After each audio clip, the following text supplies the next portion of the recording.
কচুরলতি রান্না করলে কি গলে কাদা হয়ে যায় নাকি গলা চুলকায়?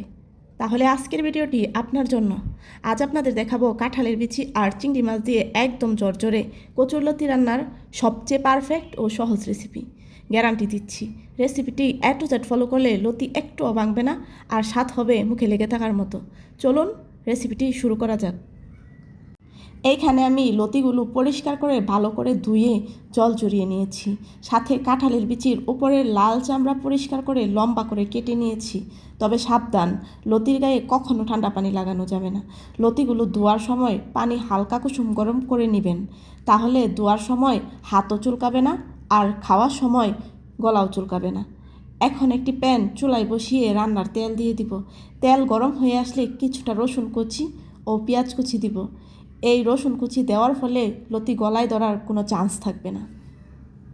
এগুলো যখন একটু বাদামি হয়ে আসবে তখন দিব 1 চা চামচ মরিচ গুঁড়ো, সামান্য পরিমাণ হলুদ গুঁড়ো ও 1 চা চামচ ধনিয়া গুঁড়ো আর স্বাদ মতো লবণ দিব।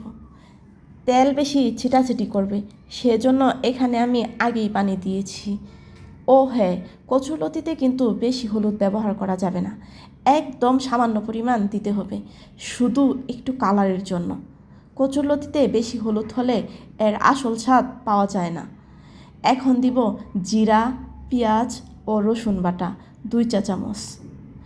এখন মশলাগুলো ভালো করে কষিয়ে নিব যতক্ষণ না পর্যন্ত মশলার উপর তেল বেশি উঠছে। তারপর পরিষ্কার করা চিংড়ি মাছগুলো দিয়ে দিব। আমি এইখানে ছোটো চিংড়ি দিয়ে রান্নাটা করছি, আপনারা চাইলে বড় চিংড়ি দিয়ে রান্না করতে পারেন। মশলার সাথে চিংড়ি মাছগুলো 2 থেকে 3 মিনিট খুব ভালোভাবে কষিয়ে নিব। যেহেতু কাঁঠালের বিচি সেদ্ধ হতে একটু সময় নেই, তাই মশলার সাথে বিচিগুলো আগে কষিয়ে সামান্য জল দিয়ে সেদ্ধ করে নিব।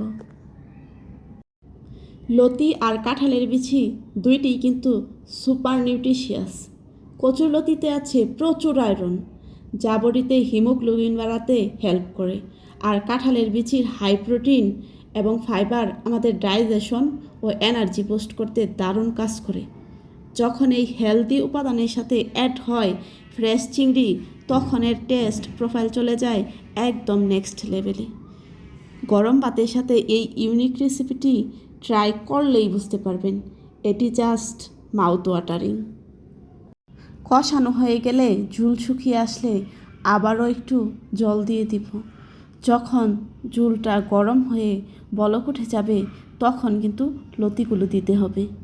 সেজন্যই এই পর্যায়ে বেশি ঝুল দেওয়া যাবে না। আর লতিগুলো দেওয়ার পর কিন্তু ঠান্ডা পানি একদমই দেওয়া যাবে না। ঠান্ডা পানি দিলেই কিন্তু লতি গলায় ধরবে। যদি আপনার মনে হয় লতি সেদ্ধ হয়নি, তাহলে গরম পানি করে সামান্য পরিমাণ জল দিতে পারেন, তবে বেশি জল দেওয়া যাবে না। বেশি জল দিলেই কিন্তু লতিগুলো গলে যাবে। লতিগুলোর টেস্ট বাড়ানোর জন্য আমি কিছু কাঁচামরিচ ফালি দিয়ে দিব।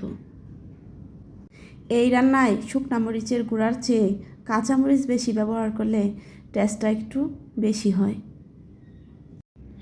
এখন লতিগুলো খুব ভালোভাবে উল্টিয়ে পাল্টিয়ে নিব।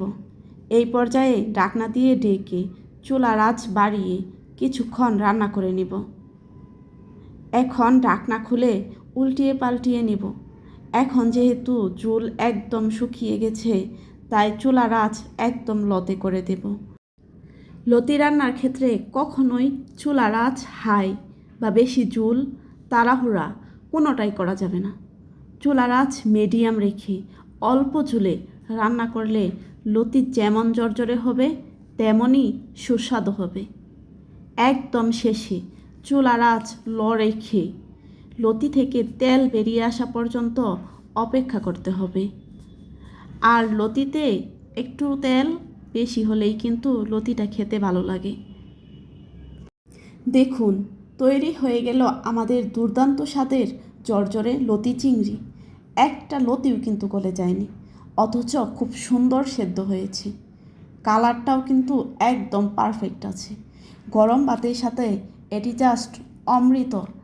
ট্রাই করলেই বুঝবেন এটি কতটা মাউথ ওয়াটারিং। রেসিপিটি ভালো লাগলে চ্যানেলটি সাবস্ক্রাইব করতে ভুলবেন না। আজ এ পর্যন্তই। সবাই ভালো থাকবেন। আল্লাহ হাফেজ।